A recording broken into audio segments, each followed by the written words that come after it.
નમસ્કાર, યલગાર ન્યૂઝમાં આપનું સ્વાગત છે। જોઈએ આજના મુખ્ય સમાચાર। છોટાઉદેપુરની જીવાદોરી ઓરસંગ નદીમાં નવા નીર આવતા પ્રજામાં આનંદની લાગણી। ઉપરવાસ મધ્યપ્રદેશમાં ભારે વરસાદ બાદ ઓરસંગ નદીમાં વર્ષનું પ્રથમ પાણી ચેકડેમ પર ઉમટી પડ્યા લોકો। છોટાઉદેપુર તા 28 જુલાઈ છોટાઉદેપુર જિલ્લાની જીવાદોરી સમાન ગણાતી ઓરસંગ નદીમાં ઉપરવાસ મધ્યપ્રદેશના ભાભરા વિસ્તાર સહિતના જંગલોમાં પડેલા ભારે વરસાદને કારણે વર્ષમાં પ્રથમ વખત નવા નીર આવ્યા છે। નદીમાં પાણીનો પ્રવાહ શરૂ થતા સમગ્ર જિલ્લામાં ખુશીનો માહોલ જોવા મળ્યો છે। લાંબા સમયથી પાણીની રાહ જોઈ રહેલા લોકો માટે આ સમાચાર રાહતરૂપ બન્યા છે।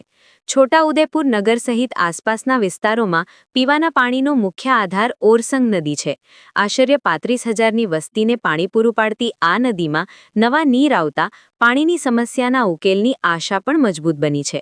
નદીમાં વર્ષનું પ્રથમ પાણી આવતા ચેકડેમ પાસે નયનરમ્ય દ્રશ્યો સર્જાયા હતા।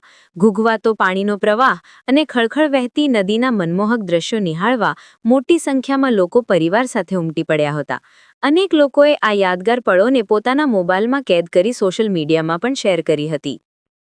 મધ્યપ્રદેશના ભાભરાના જંગલોમાંથી નીકળતી ઓરસંગ નદી સમગ્ર છોટાઉદેપુર જિલ્લા અને ગ્રામ્ય વિસ્તારો માટે જીવનદાયીની નદી તરીકે ઓળખાય છે। દર વર્ષે ચોમાસામાં નદીમાં નવા નીર આવતા ખેડૂતો, નાગરિકો અને કુદરત પ્રેમીઓમાં નવી આશા અને આનંદની લાગણી પ્રસરે છે। વરસાદના લાંબા વિરામ બાદ સૌ પ્રથમ વખત વરસાદ પુષ્કળ થતા માતા ઓરસંગ નદીમાં પૂર આવ્યું હતું અને જેના નયનરમ્ય દ્રશ્યો દેખવા માટે લોકો ઉમટી પડ્યા હતા।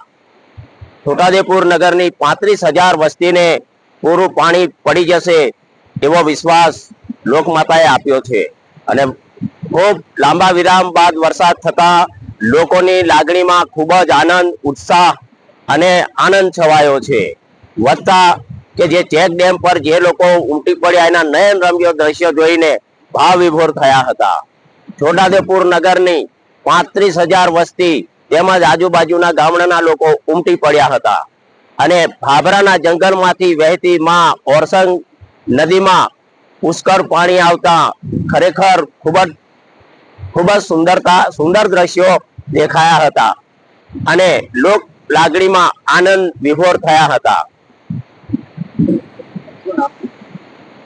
વણકર મણિલાલ ચીમનભાઈ